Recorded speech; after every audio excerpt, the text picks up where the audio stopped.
Hello and welcome to this issue of the Monday Agenda. We have recently been observing a number of movements in Africa, in Tanzania, through Tanzania and globally of people. And to understand this movement, is it migration, is it refugees? Just to deep down onto the issues around migration, we are honored this evening to have with us at the studio the Chief of Mission, Dr. Qasim Sufi. Recently, IOM has joined and became a UN agency. Yeah. So for those of us who at least knew a little bit about, UN and IOM, I think it's good now that we have you, and you can tell us how did this come about? How did IOM become a UN agency, and what is now IOM as the UN agency? Yeah. Going back to the question, actually, IOM joined, fully the United Nations in 2016. As you correctly said, IOM was not outside the UN, but was also not inside the UN.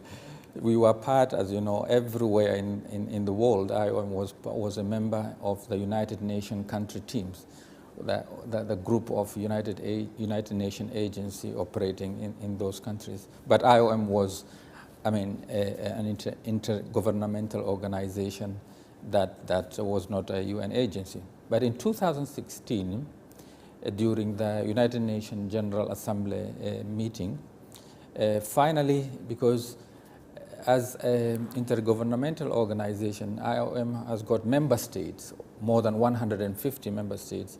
And just to mention, actually, almost all of African countries are IOM member states, with the exception of one.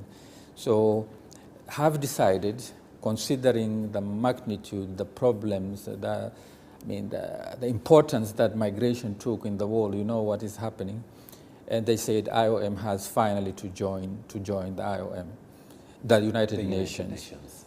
So that is what IOM, management did, and it was agreed that IOM. So now, as of 2016, September 2016, IOM is the United Nations Migration Agency. No longer, this is, and at the same moment, actually, in the same time, is when then the New York Declaration, launched two very important compacts, which are the, Global Compact of Migration and Global Compact for Migrants and Migration, and Global Compact for Refugees. Okay. These are, one is, the one for Global Compact for Migrants and Migration is state-owned, is member state-owned, while the other one is the UNHCR, the Global Compact for Refugees. So if I understand clearly from your explanation, from your excellent explanation, IOM, United Nations Migration Agency, and United Nations High Commissioner for Refugees now, the mandate is the IOM is owned by the state, and the United Nations High Commissioner for Refugee is owned by the UN. No, this is actually the Global Compact. The Global Compact, yes. But yes. IOM mandate is clear, actually, is migrants and migration. Okay. So these are, it is migrants, the person himself or herself, and the process. So IOM believes in orderly and safely and for the benefit of migration, for benefit of all, while UNHCR then is the United Nations Agency for Refugees, that makes sure that refugees are protected wherever, in which situation they are worldwide. Tanzania, for the first time in history, this end of the month, end of July, commemorated the World's Day against migration, against trafficking a person.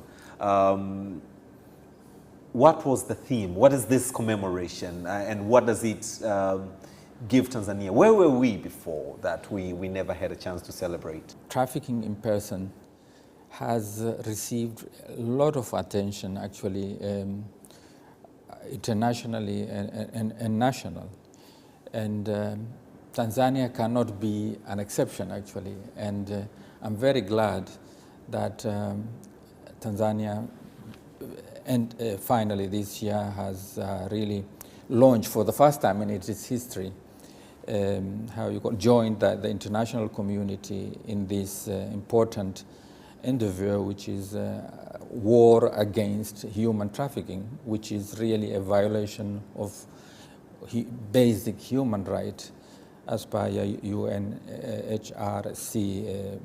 definition. Mm-hmm.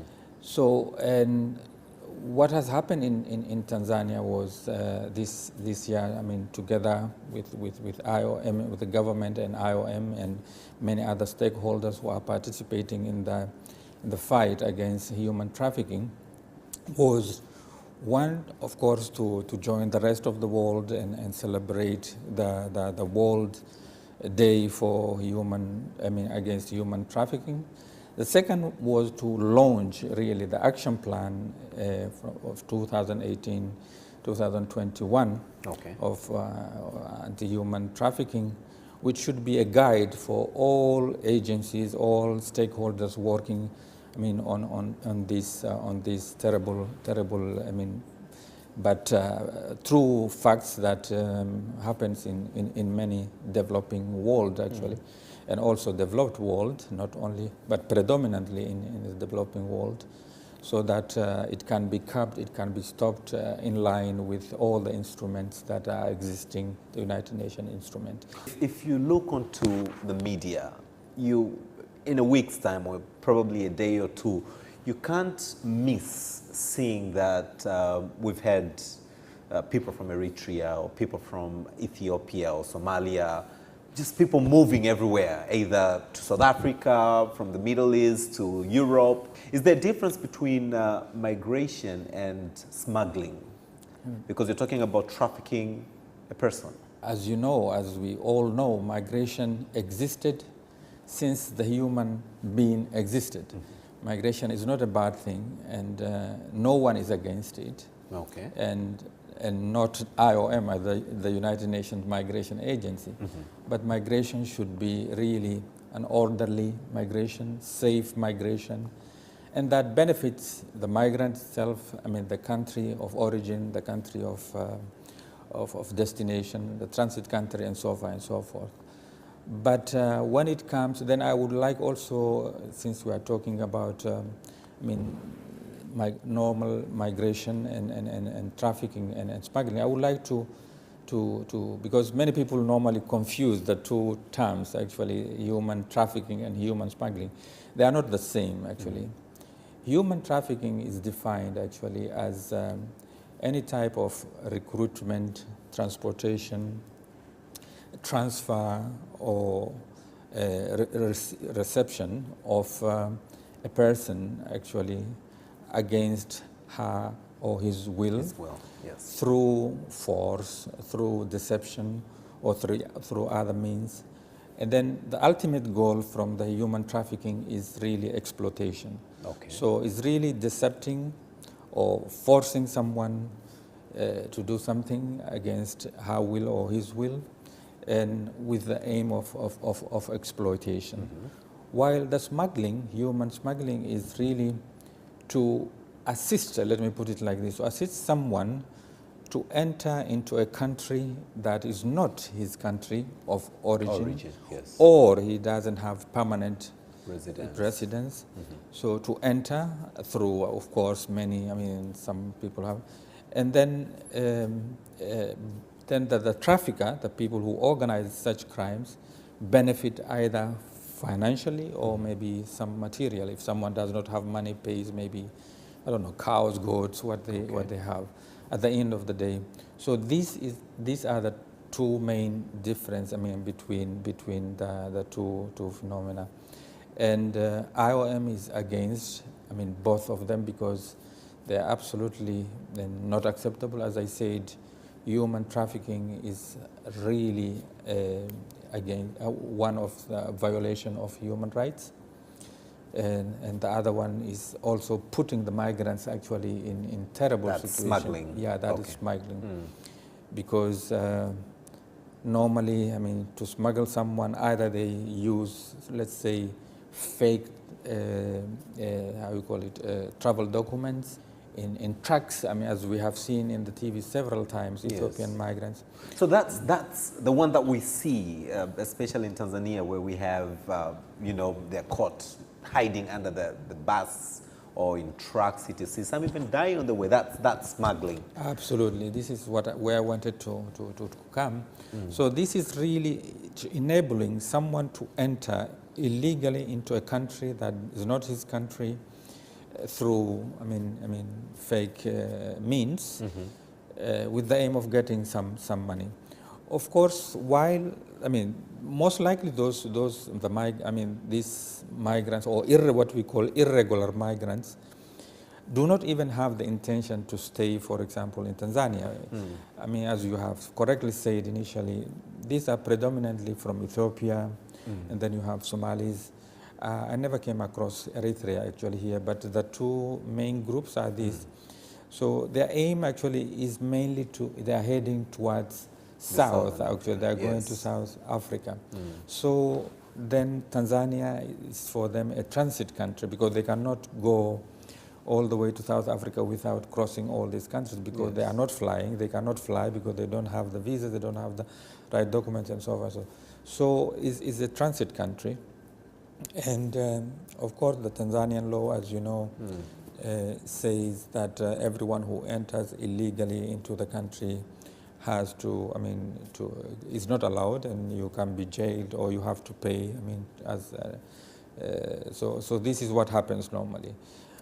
But this, mechanism also protects the migrant, because normally, really, when we come across these people, they say, really, we were happy to be in jail rather than, dying inside a container, and the heat and all these things. So in summary, this is what is happening. We have more than 2,000 Ethiopian migrants actually at the moment that we're dealing with. Some of them we have already repatriated, 300 of them, and some of them are still in different prisons. But we are in the process we work closely on this with the government to assist the government to take them back. As well as the Somalis. You're watching the Monday Agenda, and humbled and honored this evening to have with us the Chief of Mission, Dr. Qasim Sufi, who is from the United Nations Migration Agency. Specifically on the aspect of assisting the government, what is it that the United Nations Migration Agency does to Tanzania? When it comes to, let's say, human trafficking, which is also rampant in this country actually, IOM, it's really the official assistance to the Secretariat of the government of Tanzania for anti-human trafficking. It's officially recognized. This is in terms of training, awareness raising, as well as IOM actually is running a shelter, let me say, for example, in Kigoma, IOM has got a shelter, and the United Nations Development Plan 2, funded by the government of Norway, where the victims of trafficking are assisted after they have been discovered. And so this is when it comes to trafficking. The smuggling, I just mentioned, for example, the government, for example, informs always, especially the Immigration Department of the Ministry of Home Affairs, that we work closely, and also the Department of Prisons. In general, let me say the Ministry of Home Affairs. And the various departments that are concerned. When there is a need, for example, if there is a need of translation, when the people are taken to court, we get some people, because the language, for example, some people speak Amarinya, some people could speak other language, so we need to be translated so that they can defend themselves. Not only that, but when they are going to be repatriated back home, for example, medical screening is done by IOM, because we cannot just take people and put them on planes or on lorries or on buses and take them back home, because you have to make sure that they are fit, what we call fit to travel. Fit to travel, yes. Fit to travel, to make sure they're fit to travel. So this is, it's also then sometimes there are those who are somehow vulnerable, let me put it like that, like women or children, the elderly. They need escort. They need escort, someone to go with them. Not only that, but since they are smuggled, they don't have documents, actually travel documents. So we always facilitate for them, get in touch with them. For example, the Ethiopian embassy, now they have someone I saw, I mean, during the last meeting we had, that there is someone from Ethiopia who's based in Dar es Salaam. But initially there was no Ethiopian representation in Tanzania, so we had to get in touch with the Ministry of Foreign Affairs of Ethiopia through our mission in Ethiopia in Addis Ababa to get someone from immigration to come all the way to Tanzania and then travel to the different prisons, identify, verify, and then issue travel documents so that they can travel back. So this is how I could say, I mean, this is what we are continuously doing. But on the other side also, IOM is raising general awareness, I mean, about telling everybody, look, migration, as I said initially, is not a bad thing. I mean, people migrate because of education, as you know. We go, I mean, to different countries to study. We go to different countries to seek medical. We go to different countries for tourism. Those that you've mentioned, studies, medical, tourism, work as well. Yeah, in the category of migration. So how does it become a global issue? We say migration is the most important issue of 21st century. Yes. I mean, how did we came to this I mean, conclusion? And this is what we said initially also, push the member states to push IOM to become a UN migration agency. The thing is, you know, due to different instability in the world. Let's take Syria, for example. We have Syria, we have Yemen, we have Libya, we have Somalia is always chronic always. So these have driven so many people, actually, so many people to leave their countries, because these are the two root causes. Either it's poverty, actually, that drive people are looking for greener pasture to go to somewhere else, or they are fleeing for their lives. Of course, they want to safety and get better things. So, I mean, you had how many people have died, for example, especially African migrants have died in the Mediterranean, trying to, I mean, really go to, and that is classical example. For example, I mean, you see a smuggler, he has a boat that can carry, let's say, 50 or 100 people, and he put on that boat 300 people, and of course, most of them die in the Mediterranean. The statistics presented by IOM actually, let me put it, the apex of the iceberg, actually, because it's really the top of the iceberg, because there are many of them that we know. So what has been officially presented by the United Nations Migration Agency on that deaths through the Mediterranean does not correspond really to the true picture. Not only that, but you have a lot that die while they are reaching the shores of North Africa, Libya, Tunisia, from where they depart and enter, because they are all deserts, they are all mined. I mean, it's really a lot of things. And these smugglers, they mistreat them, they beat them, they take all their things. And you heard about slavery and all these things. So there are a lot of bad things that happen. So the issue, not only that, but you see Syria, for example, what is happening. So many millions of people internally out, getting out, and not only that, Yemen, the same thing. I mean, so these all, I mean, made migration really the most important thing. I mean, not only that, but it became also a political issue in many European countries. Is it also correct or politically correct to say that migration is probably the modern form of slavery? It is absolutely not correct, because as I said, migration is a natural phenomenon. It is, The Bible is also smuggling, rather. Absolutely, yes. Smuggling, absolutely. Is what we can refer today as a modern slavery. It is absolutely, I mean, part of modern slavery, because as we have all heard, I mean, for example, some of the migrants who have sold everything they had, their families contributed, or I don't know, their relatives abroad send money. I mean, they are stuck somewhere in houses, and we had actually that sold, actually. So this is absolutely this is. I mean, it is not automatically smuggling. It's not automatically slavery, but during the process, I mean, it's a long process, and some people, of course, used for this absolutely non-acceptable, I mean, against human, I mean, basic human rights. I mean, this is not the century of slavery. I mean, it's not.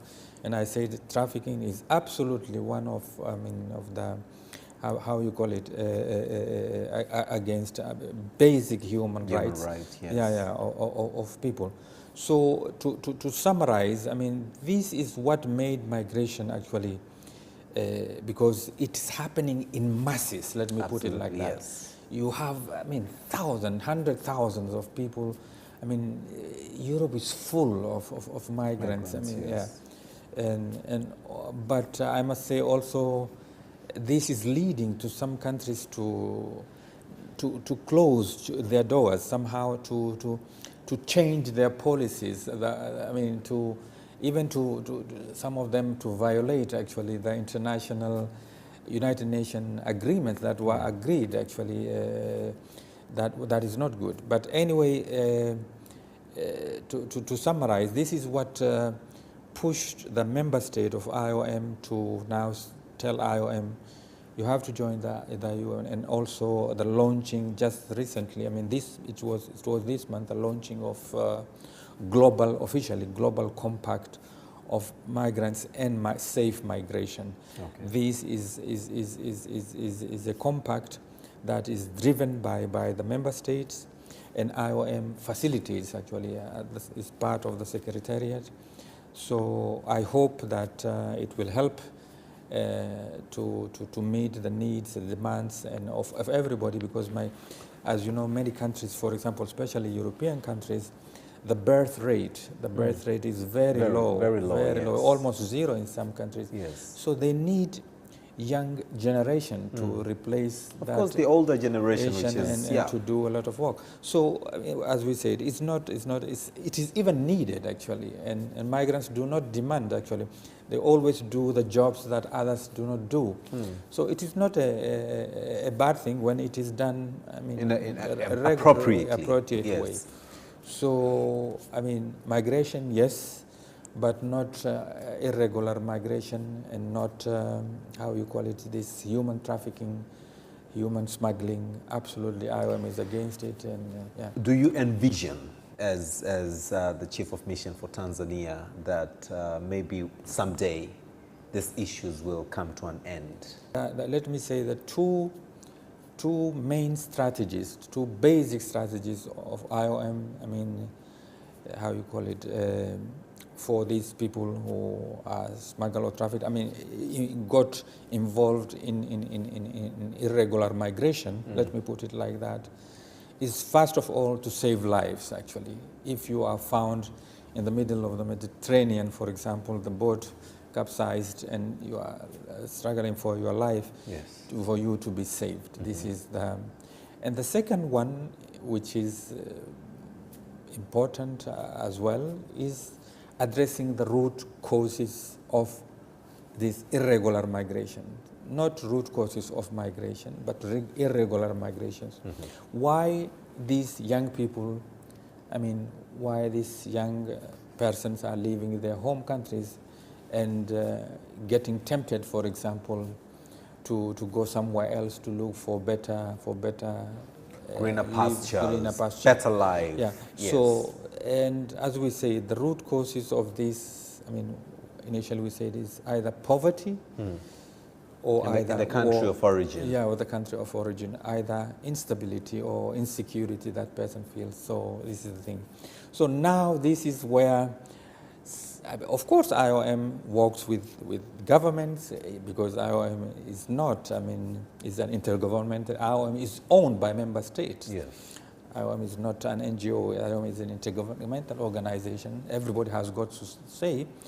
IOM provide, of course, advisory on how to address these issues of migration, promotes regular migration for the benefit of all, I mean, for the benefit of the country, because there is something called remittance. You heard about it. For example, when migrants go to a third country, they work, they send money back home, which helps also people to survive, to invest. So you see, it's not a bad thing at the end of the day. But sometimes actually you have a lot of young people without jobs, and so job creations, I mean, this is part of addressing root causes. Okay. As you know, within the UN, everybody has got, every agency, let me say, has got its mandate. So we work with the mandated agencies. Let's say in this case, when it comes to development, there's something called migration and development. We work with the UNDP, United Nations Development Plan. Yes. I mean, when it comes to issues related to women, we work with UN Women, and when it comes to refugees, we work with UNHCR and United Nations Children's Fund when it comes, and WFP and so far and so forth. So it's really, as I said, two main strategies: addressing root causes of irregular migration, which is, let me say, a huge undertaking, because I mean, when something goes wrong politically and people, I mean, the country lands in war, or war starts. But when it comes to others, as we say, I mean, sensitizing people, for example, look, yes, you can migrate. It's not something bad, but you migrate, for example, you need to have a travel document, you need to have a visa. You need to have, I mean, the visa could be what you want to go and do. For example, many countries, for example, let me mention Canada. Yes. I mean, you can go to Canada if you are qualified. There's a program for qualified nationals, for example, to go to Canada and work. And the same, I mean, if you get a job somewhere, you get a contract and you go. Not only that, we have a lot of housemates, for example, who go to especially to the Gulf states. Actually, unfortunately, here we had a lot of, I mean, there are a lot of issues. Many people, for example, this is how it starts, you know. Someone is tempted, he is told, look, you will be sent to, I don't know, to one Gulf state, and you will have work, and you will, at the end, then you are told, no, you have to be a prostitute, you have to do prostitution, and because, so this is what we were saying, that someone is trafficked, and it is against her will, and is going to be exploited, and so far and so forth. So again, to repeat and to summarize, really the main thing is to address the root causes. This is what IOM is trying to do through the government, through other UN agencies, through various donors, to sensitize about the bad things of the, and promote the right and the protection of migrants, the United Nations Migration Agency. But if it happens, I mean, IOM cannot just sit and watch. When someone is in the middle of the Mediterranean or in the middle of the desert, always IOM try to support, to assist, and facilitate their return back home safely. Okay. Yeah. You're watching the Monday Agenda, and we're looking onto the issues of migration. And we are lucky, as I had mentioned earlier, to have with us the Chief of Mission for United Nations Migration Agency, formerly IOM, with us, Dr. Qasim Sufi. You've mentioned, and I've seen this across a number of reports, maids going to countries like the Gulf countries, and the reports have not been very good. As you've rightly said, you're deceived, in quotes and quotes. You're going there as a helper, or you're going there as a shopkeeper, you know, to work in a supermarket, etc. But when when you get there, they take your papers, so you're paperless. You per se, you do not have any status, legal status, and you know they threat you that probably when you do not have papers, you can be, you know, jailed, etc. And many people who have been victimized through that process have had issues of, you know, getting the paperwork if they want to come back to their countries of origin. So is it right to say, again, if IOM is present, for instance, in the Gulf countries, which I believe you are, can they run to IOM for assistance? We had many, since I'm present in Tanzania, I mean, 2016, we received several requests from the government, actually, of Tanzania to assist Tanzanian nationals who have landed in exactly what you mentioned, actually. and then they become what we call stranded migrants. Stranded migrants. Stranded migrants. And IOM has got really funding, specific funding. Okay. This is an IOM internal funding, actually, that is used to rescue such cases that land in such situation, unfortunately, because it falls under the two main strategies that I mean. So irregular people, it means that person traveled irregularly, I mean, because... no, they probably went there, you know, they had their passports, but when they got into the country, the receiving country... Yeah, so they became, I mean, sort of trafficked, actually. Yes. It's a trafficked person, because at the end of the day, the aim is to exploit the person, and maybe not giving the salary that he or she was promised. Not the work that they were told they were going maybe to do. Instead of cleaning, you are going to told to prostitute, and so on forth. So absolutely, IOM is ready, and I would like really again to say it very loudly and clearly. If there are such victims, IOM would be more than happy, actually. It doesn't matter. I mean, this is not something that we go unless the people are too many, then we have to sometimes to look for. But otherwise, if it is 1, 2, 3 people, 4, 5 people, IOM is ready. And this funding enables actually the victim or the stranded migrants not only to return back home, but also to facilitate for her or him to restart his life, actually. So this is what we call reintegration or repatriation support. So that enables the person to go back. So it's absolutely pertinent. It is happening in Tanzania as it is happening in many other places. It's really something that IOM can do, and it's there to do, absolutely. So if anyone that lands in such trouble should contact the nearest IOM office, and the nearest IOM office then get in touch with the country of origin, and then they immediately facilitate. In Tanzania, you work very closely with the Ministry of Home Affairs, where the police, etc., all under that ministry. But in other countries, how per se good or excellent your relationship is with the gatekeepers, the police, for instance? Do they know that if we capture a person and they can't present papers, can they take them to your office, or can they signal you that we've found a couple of people that probably need to go home because this is not their home and they do not have paperwork, etc.? Because to be frank, if you're found and you do not have papers, you can actually be in prison, and your family may not know, may lose track, or may actually not have the knowledge of where you are, so they may fail to assist. How does that information get to you? Let me say this: our official interlocutor with the government is the Ministry of Foreign Affairs, normally. Foreign Affairs. Foreign Affairs. Okay. But when it comes to technical issues, really, we work technical issues. I mean, considering that IOM is the United Nations Migration Agency, we work a lot with how you call it, with the Ministry of Home Affairs. Home Affairs. Migrants, we are talking about irregular migrants. I would like also to use this occasion to raise another important concept on migration, which is managing borders or border management.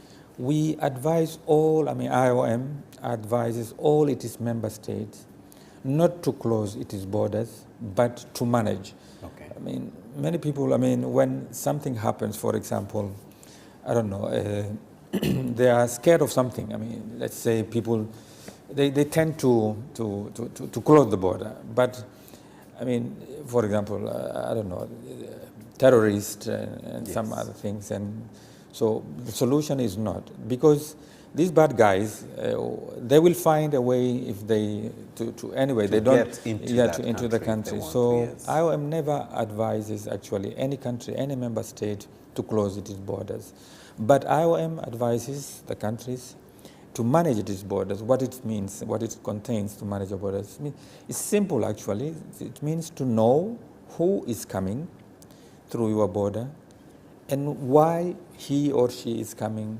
through your border. Is very simple. Not only that, but IOM also provides technical support to the different countries. And I would like really to use this occasion to mention that Tanzania is blessed to be hosting the ACBC, the African Center for Capacity Building of all African countries, in Moshi, actually. It is in Moshi. Okay. That trains immigration officers, police, in managing borders. Because in all Africa? In all Africa, wow. actually. We have experts who are sitting in Moshi, who moves left and right. I mean, they can deliver trainings in English, in French, in Arabic, in Swahili, in many languages, actually. There are manuals that have been designed, published. So the thing is, we are advising, I mean, IOM is advising the member states to manage its borders, their borders, but not too close, and also assisting them to do that. One of the things, for example, I can mention, I mean, that IOM provided through the United Nations Development Assistance Program. Yes. The first one was these equipments that ensure, I mean, to detect whether the travel document is correct or fake. Okay. Yeah, I mean, IOM provided that equipment to the Julius Nyerere International Airport, provided 2 of them to, how you call it, KIA, Kilimanjaro International Airport. The points of entry. Absolutely, the most important one, international, and we are now seeking also one for Zanzibar, provided we get.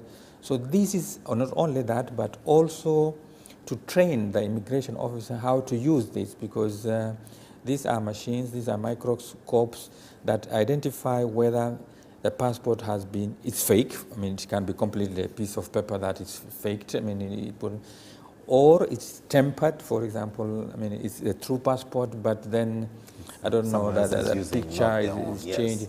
So they are, at the moment, we have, I mean, there are this equipment. So, I mean, to summarize, it's really the whole, I mean, the strategy or the major message of IOM is to member states not to close the border, because this will not help anything, because you may stop, for example, even people who have got genuine intention to come, because people want to come because of trade. Not everybody is a bad guy. Absolutely. Or is coming to them. So the best way is really, of course, there is a big challenge. Many countries have got these very long borders, and let me say, I mean, terrible terrain, you know. Let's say, for example, now, between Tanzania and Burundi and Rwanda, you know, I mean, Burundi especially. It's I vast. mean, it's not only vast, but you have a lot of hills actually everywhere. I mean, when I visit, I mean, it's very complicated to control such borders. So, but with the time, actually, we are sure that we will manage to think. So the thing is, regular migration, yes. Irregular migration, no. Closing borders, no. Managing border, yes. IOM is ready to help all of its member states to do that. Yeah. Okay. Tanzania has been used as a transit country. Some probably make it through, some do not make it through. But I'm thinking from Eritrea all the way to Tanzania, they pass through other countries. Is it a systematic challenge that they're not seen, they're not visible, that they get to Tanzania? Or how is it that they're not captured before entering Tanzania? And as you've rightly said, you know, terrains, etc., they can penetrate, but, you know, path through Kenya, path through... Absolutely. This is another, again, pertinent point. I mean, these smugglers become every day more sophisticated, let me put it like that. They innovate. Yeah, I mean, they are always one step ahead. Of the governments, of everybody. But believe me, if we have the right equipment, the right people, and people are determined, motivated to do their jobs, I'm sure this can be, I mean, also, you raise a very pertinent point, because I mean, you cannot, even just let's say not Eritrea is very far, even Ethiopia, for example, to come to Tanzania, you need to pass through Kenya. Yeah. So this, I mean, regional collaboration actually is very important. Is very important. Unfortunately, you know, some countries have got bilateral agreements. Let's say, for example, Ethiopia and Kenya have got bilateral agreement. For an Ethiopian can travel to Kenya without visa, as a Kenyan can travel to Ethiopia. So, I mean, you don't have to. So they would probably you don't have to justify actually. Absolutely. I mean, you can say, look, I'm going for, I don't know, for 1 week. Which are the leading countries in producing migrants, for instance? You've mentioned two major issues, one being greener pastures, looking for jobs, etc. But what are the global is huge, but looking into Africa, which are the most producing countries and which are the most receiving countries? Yeah, fortunately, actually, Africa is the main continent actually that is producing these irregular migrants or smuggled migrants or trafficked migrants. Africa is the main. And within Africa, actually, West Africa produces 80%, I mean, of all. West Africa, 80%? Yeah. Wow, and, this is followed by how you call it, by East Africa. Unfortunately, we are not far. We are number 2. Okay. So, and among these, I must say, I mean, women and children are the main. Almost, I mean, all trafficked, I mean, smuggled migrants are kids. I mean, you will see even among Ethiopians that now heading to most of them are below 15 or below 18, and so they are under age. So these are the two main groups. So unfortunately, and it makes sense because the root causes are actually poverty, and of course also instability. And as you know, we have many countries. I mean, even if it is not direct war, but I mean, people without jobs, people without future, and young people who have finished studies. So creating jobs, I mean, addressing root causes, let me put it, is the main, I think. Main issues. Yeah. You were watching the Monday Agenda, and with us today was the Chief of Mission for United Nations Migration Agency, Dr. Qasim Sufi. So until next time, thank you very much for watching the Monday Agenda. I'm your host, Austin Makani.